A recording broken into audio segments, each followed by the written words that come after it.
Hello student, in this video I going to explain about very important topic which is recombinant DNA technology and student ये topic related है biotechnology principle and process chapter से। और ये video होगा आपका part second, क्योंकि part first में मैंने इंट्रोडक्शन प्रोवाइड किया था इस चैप्टर का और साथ ही साथ रिकॉम्बिनेंट डीएनए हम बोलते किसे हैं ये भी मैंने आपको बताया था। सो ओवरऑल मीनिंग फैक्ट को हमने समझा था। इस वीडियो में हम टूल्स को समझेंगे जो कि आरडीएनए में यूज़ करते हैं हम। सो हियर स्टूडेंट जो फर्स्ट टूल्स यहाँ पे होगा बहुत ही इंपॉर्टेंट टूल्स, वो होता है रेस्ट्रिक्शन एंजाइम। रेस्ट्रिक्शन एंजाइम जो कि डीएनए को क्या करेगा, कट करेगा, ब्रेक डाउन करता है, उसे हम रेस्ट्रिक्शन एंजाइम बोलते हैं। ये दो टाइप के होते हैं, फर्स्ट होता है रेस्ट्रिक्शन एंडोन्यूक्लियस एंड सेकंड होता है रेस्ट्रिक्शन एक्सोन्यूक्लियस। सेकंड वन हम बोलते हैं पॉलीमेरेज एंजाइम, जो कि आप जानते हैं डीएनए की कॉपी फॉर्म करने का मेनली फंक्शन शो करता है। नेक्स्ट होता है लाइगेज, जो कि डीएनए के सेगमेंट्स को ऐड करता है। वेक्टर, जहाँ पे हम ट्रांसफर करते हैं वन ऑर्गेनिज्म से अनदर ऑर्गेनिज्म में for the formation of copy. Then उसके बाद होस्ट जिसमें हम इंट्रोड्यूस करते हैं उस रिकॉम्बिनेंट डीएनए को for the formation of more copies. Okay, so ये यहाँ पे ओवरऑल टूल्स का हम यूज़ करते हैं रिकॉम्बिनेंट डीएनए में। नेक्स्ट थिंग यहाँ पे समझते हैं, फर्स्ट थिंग जो कि रिलेटेड है रेस्ट्रिक्शन एंजाइम। तो रेस्ट्रिक्शन एंजाइम क्या होता है, प्रीवियसली मैंने आपको बताया कि ये डीएनए को कट करते हैं रिकॉम्बिनेंट डीएनए टेक्नोलॉजी के टूल्स में। नेक्स्ट उसके बाद इन्हें सबसे पहले 1963 में दो एंजाइम रिकॉग्नाइज किए गए थे इसर्चिया कोलाई में, बैक्टीरिया में, जो कि रिस्ट्रिक्ट करते थे ग्रोथ ऑफ बैक्टीरियोफेज। बैक्टीरियोफेज की ग्रोथ को क्या करते थे, रिस्ट्रिक्ट करते थे। सो ये जो दो एंजाइम थे उनमें से फर्स्ट एंजाइम जो था वो डीएनए से ऐड करता था मेथिल ग्रुप को, और जो दूसरा एंजाइम था वो डीएनए को एक स्पेसिफिक सेगमेंट पे कट करता था, उसके सेगमेंट फॉर्म करता था। इसीलिए इन्हें नेम दिया गया है रेस्ट्रिक्शन एंडोन्यूक्लियस। फंक्शन कौन से शो करते हैं, सो डिपेंड होता है on the DNA specific DNA nucleotide sequence.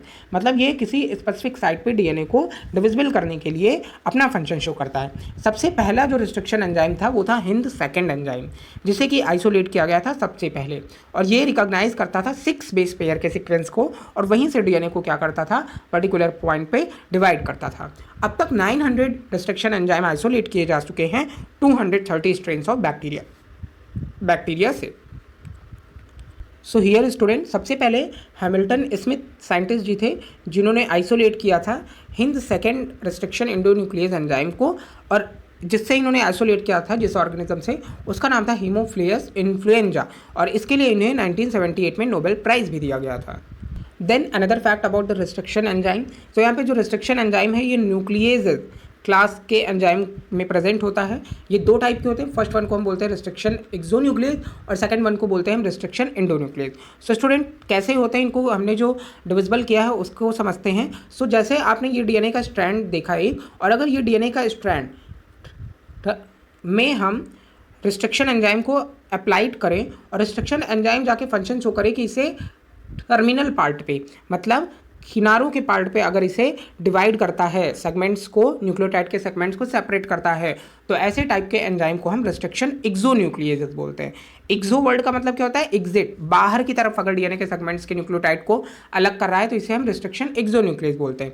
Next आप इंडो से समझे गए होंगे, मतलब अंदर की तरफ, जैसे डीएनए का सेगमेंट है और इस डीएनए के सेगमेंट्स को ये मिडिल पार्ट पे स्पेसिफिक साइट पे डिवाइड करे या न्यूक्लियोटाइड सीक्वेंस को अलग करे, तो कुछ ऐसे अलग करेगा, और इस टाइप के हम रिस्ट्रिक्शन एंजाइम को रिस्ट्रिक्शन एंडोन्यूक्लियस एंजाइम बोलते हैं। सो यहाँ पे आप देख भी पा रहे हैं कि रिस्ट्रिक्शन एक्सोन्यूक्लियस को बोला गया remove nucleotide from the end of DNA, और एंडोन्यूक्लियस को क्या बोला गया, cut at specific position within DNA. So ये ओवरऑल फैक्ट है about the restriction exonuclease and restriction endonuclease. Next इनको समझते हैं कि जैसे अभी आपने देखा कि हमने हिंद सेकंड नाम दिया रिस्ट्रिक्शन एंजाइम को, वैसे ही यहाँ पे एक और एग्जाम्पल है इको आर फर्स्ट। ठीक है, ये इको आर फर्स्ट क्या है, सो इको आर फर्स्ट है एक रिस्ट्रिक्शन एंजाइम। अब इसे कैसे नाम दिया गया है इसे हम समझते हैं कि इको आर फर्स्ट नाम कैसे दिया गया। सो जो ई आप देख रहे हैं, ई का मतलब है, ये रिप्रेजेंट करता है जीनोमिक नेम। ठीक है, जीनोमिक नेम मतलब जिस ऑर्गेनिज्म से हमने इसे आइसोलेट किया है उस ऑर्गेनिज्म का जेनेरिक नेम क्या है। तो हमने इसे आइसोलेट किया है इसर्चिया कोलाई बैक्टीरिया से। तो यहाँ पे जो फर्स्ट नेम है ई का मतलब क्या हो गया, इसर्चिया। फिर ये सीओ आपको दिख रहा है, ये सीओ क्या है, स्पेसिफिक नेम, स्पेसिफिक मतलब कोलाई, तो ये यहाँ पे क्या हो गया, सीओ। आर क्या है, आर का मतलब होता है स्ट्रेन, कि इस बैक्टीरिया का जो स्ट्रेन है, सो इसे नेम ऑफ स्ट्रेन को हम आर बोलते हैं। ये जो फर्स्ट आपको दिख रहा है, फर्स्ट है ऑर्डर, जब इस एंजाइम को आइसोलेट किया गया था जिस स्ट्रेन ऑफ बैक्टीरिया में, सो आई हम बोलते हैं order in which the enzyme were isolated from the strain of bacteria. So ये तो ओवरऑल फैक्ट हुआ, हम ऐसे नेम देते हैं रिस्ट्रिक्शन एंजाइम को। नेक्स्ट, रिस्ट्रिक्शन एंजाइम जो है वो डीएनए सेगमेंट को फाइंड करता है और उसे स्पेसिफिक रिकॉग्नाइजिंग साइट से बाइंड होता है एंड देन स्पेसिफिक साइट पे उसे कट करता है, उसे डिवाइड करता है दो या दो से ज़्यादा स्ट्रैंड में, उस डबल हेलिक्स डीएनए को डिविजिबल करता है। सो समझते हैं ये कैसे पूरी प्रोसेस होती है। सो रिस्ट्रिक्शन एंजाइम सबसे पहले रिकॉग्नाइज करते हैं स्पेसिफिक पैलिंड्रोमिक न्यूक्लियोटाइड सीक्वेंस को डीएनए में। अब आपके माइंड में आ रहा होगा कि पैलिंड्रोमिक डीएनए सीक्वेंस क्या होता है, तो बहुत ही आसानी से इसे समझते हैं। जैसे आप यहाँ पे एक डीएनए का सेगमेंट देख रहे हो, 5' to 3' है और दूसरा यहाँ पे 3' to 5' है। ओके, नेक्स्ट यहाँ पे समझते हैं। अब हमने इन्हें रीड किया, इनके जो बेस पेयर थे स्पेसिफिक, सो रीड कर रहे हैं। तो यहाँ पे रीड करने पे GAATTC आया। ओके, नेक्स्ट, पहले हमने जब इसे 5 to 3' रीड किया तो हमने इसे ऐसे रीड किया। अब अगर हम इस साइड से, पहले इस साइड से रीड किया, अब हम इस साइड से रीड करते हैं 5 to 3' पे, तो फिर से यहाँ पे रीड करते हैं GAATTC। तो आपने देखा कि यहाँ पे भी हमने यही रीड किया था GAATTC 5 to 3' इन पे, और अगर 3 to 5' के अपोजिटली रीड कर रहे हैं तो भी हम GAATTC ही रीड कर रहे हैं। तो ऐसा सीक्वेंस जिसे हम वन साइड से, दैट मीन्स राइट साइड से रीड करें या लेफ्ट साइड से रीड करें डीएनए के स्ट्रैंड को, और वो एक ही जैसा रीड करने पे लगे, तो ऐसे टाइप के डीएनए सीक्वेंस को, ऐसे टाइप के डीएनए को हम पैलिंड्रोमिक डीएनए बोलते हैं। जैसे कि कुछ एग्जाम्पल भी है हिंदी में। अगर आपने डालडा पढ़ा, जो कि एक ब्रांड है, डालडा को पढ़ने पे राइट साइड से पढ़ोगे तो भी वो डालडा होगा, लेफ्ट साइड से पढ़ोगे तो भी डालडा होगा। एनसीईआरटी में एक फेमस एग्जाम्पल भी दिया गया है, और वो है एक लैंग्वेज जिसे कि हम बोलते हैं मलयालम। अब जैसे आप इसे रीड करोगे तो रीड करने पे आपको जो वर्ड यहाँ पे दिख रहा है वो क्या है, MALA देन M, फिर सॉरी ये रॉन्ग हो गया है यहाँ पे स्पेलिंग इसकी। तो यहाँ पे आप जानते हैं मेरी प्रॉब्लम ही है कि मैं जब राइट करता हूँ और बोलता भी रहता हूँ तो कुछ गलत लिख देता हूँ। सो MALAYALAM। अब आप इसे अगर इस साइड से रीड कर रहे हैं तो भी MALAYALAM रीड करोगे, और इस साइड से रीड करोगे तो भी MALAYALAM ही आप इसे रीड करने वाले, मतलब उल्टा सीधा एक जैसा, है ना। जैसे बोलते हैं 3 अक्षर का मेरा नाम, उल्टा सीधा एक समान। ऐसे हम लोगों ने बहुत सारी गेम्स खेले हैं, तो वैसे ये भी एक गेम है, तो इसे ही हम क्या बोलते हैं, पैलिंड्रोमिक सीक्वेंस बोलते हैं। नेक्स्ट वन, अब जैसे हम इसकी प्रोसेस को समझते हैं कि ये कैसे प्रोसेसिंग करता है। सो रिस्ट्रिक्शन एंजाइम क्या करेगा, कट करता है स्ट्रैंड्स को away from the centre, centre से थोड़ा अवे, एंड देन कहाँ पे, पैलिंड्रोमिक साइट पे, और between 2 bases on the opposite strand leading to the formation of single strand portion at the end sticky end. तो इसने इसे डिविजिबल कर दिया है। डीएनए के सेगमेंट्स को रिस्ट्रिक्शन एंजाइम क्या करते हैं, डिविजिबल करते हैं और स्टिकी एंड का फॉर्मेशन करते हैं। देन आपके माइंड में ये क्वेश्चन आ रहा होगा कि स्टिकी एंड्स क्या है। तो जब डीएनए के सेगमेंट्स को डिविजिबल करते हैं रिस्ट्रिक्शन एंजाइम की हेल्प से, तो जो डीएनए के फ्रेगमेंट है वो same kind of sticky and form करते हैं। मतलब जैसे जी के अपोजिट सी, सी के अपोजिट जी, तो ये स्टिकी एंड होते हैं। जहाँ पे हाइड्रोजन बॉन्डिंग का आप जानते हैं नेचर होता है कि अगर वो अपने अपोजिट कॉम्प्लीमेंट्री साइड का बेस पेयर देखेगा तो वो उससे ऐड होने की कोशिश करेगा। तो यहाँ पे जो एडिशन की प्रोसेस है, तो फर्स्ट आपने देखा हमने यहाँ क्या किया, हमने ये डीएनए का सेगमेंट लिया, ठीक है। अब इस डीएनए के सेगमेंट को हमने रिस्ट्रिक्शन एंजाइम की हेल्प से क्या कर दिया, डिविजिबल कर दिया स्पेसिफिक पैलिंड्रोमिक साइट पे। तो ये भी डिविजिबल हो गया और ये भी डिविजिबल हो गया। अब देखिए ये बिलो साइड पे डिविजिबल हुआ है और ये अबव साइड पे, तो ये दोनों क्या फॉर्म कर रहे हैं, स्टिकी एंड का फॉर्मेशन करते हैं। आगे जा करके हम इन्हें डीएनए लाइगेज एंजाइम की हेल्प से ऐड कर सकते हैं। सो यहाँ पे कुछ रिस्ट्रिक्शन एंजाइम के एग्जाम्पल भी दिए हुए हैं, जैसे कि आप देख पा रहे हैं, ये EcoR फर्स्ट है, ये PST फर्स्ट है, ये SMA फर्स्ट है, ये HAE थर्ड है, ये HPA सेकंड है। तो आप वीडियो को पॉज करके क्या एंजाइम है, कौन से सोर्स होते हैं जिनसे हम इन्हें इनटेक करते हैं, देन रिस्ट्रिक्शन रिकॉग्नाइजेशन साइट क्या होती है डबल स्ट्रैंड डीएनए में, एंड देन क्या होता है क्लीव्ड प्रोडक्ट, इसे आप अच्छे से पढ़ लीजिएगा। नेक्स्ट इनको अंडरस्टैंड करते हैं क्या एप्लीकेशन है रिस्ट्रिक्शन एंडोन्यूक्लियस एंजाइम का। सो आपको पता है रिस्ट्रिक्शन एंडोन्यूक्लियस एंजाइम का हम जो सबसे बड़ा एप्लीकेशन यूज़ करते हैं वो है रिकॉम्बिनेंट डीएनए को फॉर्म करने में। अब ये कैसे करते हैं, तो इसे हम डायग्राम की हेल्प से समझते हैं। जैसे आप यहाँ पे देख पा रहे हैं, सबसे पहले हमने क्या किया, हमने एक वेक्टर डीएनए लिया।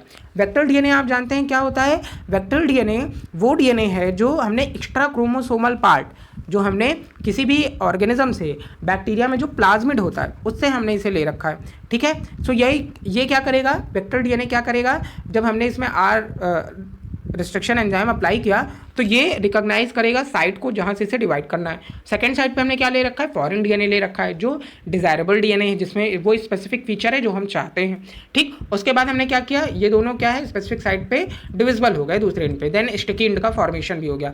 फिर उसके बाद आपने देखा ये इनका सेगमेंटेड पार्ट है, और थर्ड वन में हमने क्या किया, डीएनए लाइगेज एंजाइम की हेल्प से इन दोनों को ऐड कर दिया। तो देखिए ये ब्लैक वाले डीएनए और ये रेड वाले डीएनए, और बाद में जाकर के ये क्या हो गए, ब्लैक और रेड डीएनए दोनों आपस में ऐड हो गए। मतलब ये कैसा डीएनए बन गया है, ये बन गया है recombined DNA, recombinant DNA. Then next one यहाँ पे प्रोसेस से समझते हैं कि हमने क्या किया था, हम इसे कैसे अप्लाई करते हैं, डायग्रामेटिक रिप्रेजेंटेशन क्या होगा रिकॉम्बिनेंट डीएनए टेक्नोलॉजी का। तो यहाँ पे सबसे पहले हमने क्या किया, मैंने आपको बताया कि हमने फॉरेन डीएनए लिया, ठीक है, फॉरेन डीएनए, डिजायरेबल डीएनए, कुछ भी हो सकता है। नेक्स्ट हमने यहाँ पे वेक्टर लिया, ठीक है, वेक्टर डीएनए लिया, मतलब प्लाज्मिड लिया है। देन उसके बाद हमने जब अप्लाई किया रिस्ट्रिक्शन एंजाइम, तो रिस्ट्रिक्शन एंजाइम क्या करेगा, इसे स्पेसिफिक साइट पे डिविजिबल कर देगा। अब आप देख रहे हैं एक डीएनए के स्ट्रैंड से यहाँ पे 3 सेगमेंट्स फॉर्म हो गए, ठीक है। और यहाँ पे वेक्टर डीएनए में भी आप देख रहे हो एक स्पेसिफिक पार्ट यहाँ पे इसका नहीं है, डिवाइड हो गया है, अलग हो गया है। नेक्स्ट पार्ट पे हमने लाइगेज एंजाइम की हेल्प से प्लाज्मिड से इस फॉरेन डीएनए को क्या कर दिया, ऐड कर दिया, ये यहाँ से लेकर के। नेक्स्ट उसके बाद ये हमने क्या किया, ट्रांसफॉर्म किया किसमें, सेल में, एक बैक्टीरिया में, जिसे आप होस्ट सेल भी बोल सकते हो। तो इसमें जब हम ट्रांसफॉर्म करेंगे तो ई कोलाई का नेचर क्या होगा, आगे जाकर के ये डिवाइड होगी, सेल डिवीजन की प्रोसेस होगी। तो एक सेल से आपने यहाँ पे देखा 2 सेल्स का फॉर्मेशन हुआ। तो इस तरीके से हम रिकॉम्बिनेंट डीएनए टेक्नोलॉजी का यूज़ करते हैं और इस प्रोसेस को समझते हैं। देन उसके बाद हम जो भी सेपरेशन कैसे करते हैं या आइसोलेशन कैसे करते हैं डीएनए फ्रेगमेंटेशन का। सो ये डीएनए फ्रेगमेंटेशन के आइसोलेशन या सेपरेशन की जो प्रोसेस है उसे हम बोलते हैं इलेक्ट्रोफोरेसिस।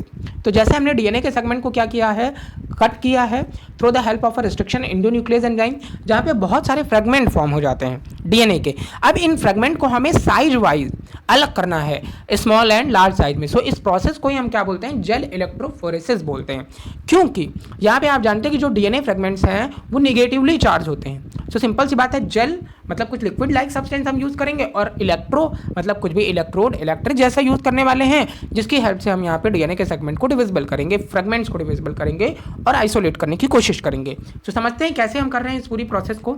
तो पहले हमने बोला कि हम यहाँ पे जेल इलेक्ट्रोफोरेसिस की प्रोसेस करते हैं, रिजल्ट है डीएनए के फ्रेगमेंट को आइसोलेट करने में या सेपरेट करने में।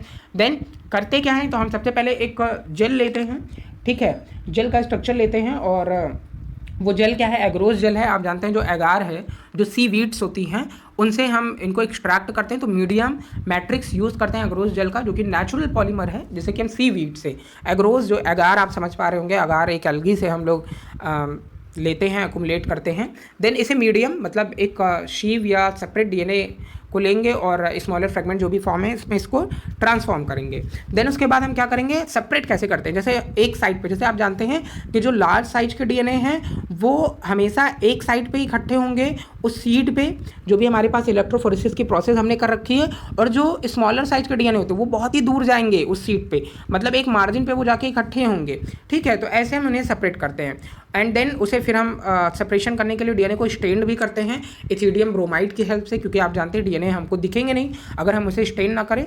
तो एंड देन उसे इथिडियम ब्रोमाइड की हेल्प से स्टेन करते हैं, और स्टेन करने के बाद उसे एक्सपोज करते हैं यूवी रेडिएशन में। तो जहाँ पे हमें ब्राइट ऑरेंज कलर के बैंड हमें देखने को मिलते हैं, और वहाँ पे जो भी एग्रोस जेल है उसके साथ ही उस डीएनए को क्या करते हैं, कट करते हैं, सेपरेट करते हैं एक स्पेसिफिक डीएनए को, ठीक है। और इस प्रोसेस को हम क्या बोलते हैं, इल्यूशन बोलते हैं।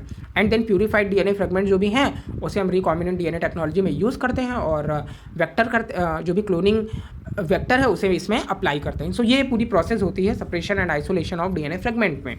जैसे कि आप यहाँ पे डायग्राम में भी देख पा रहे हैं, सबसे पहले हमने क्या कर रखा है, हमने डीएनए लिया है, बहुत सारे डीएनए ले रखे हैं, और उन्हें एक जो भी हमारे पास एग्रोस जेल है उसमें हमने इसे प्रोड्यूस किया, ठीक है। यहाँ पे आप देख पा रहे हैं कैथोड है और ये एनोड है। तो आप जानते हैं डीएनए जो है वो निगेटिव चार्ज है, तो वो पॉजिटिव मतलब एनोड की तरफ क्या है, ट्रांसफर होंगे। सो इलेक्ट्रोफोरेसिस के प्रोसेस में separation of DNA fragment based on the size करने वाले हैं। देन उसके बाद हम क्या करते हैं, स्टेन करते हैं इथिडियम ब्रोमाइड से, और यूवी रेडिएशन में उसे एक्सपोज करते हैं। तो ये देख रहे हैं आप, ऑरेंज कलर के आपको सेगमेंट्स यहाँ पे देखने को मिल रहे हैं।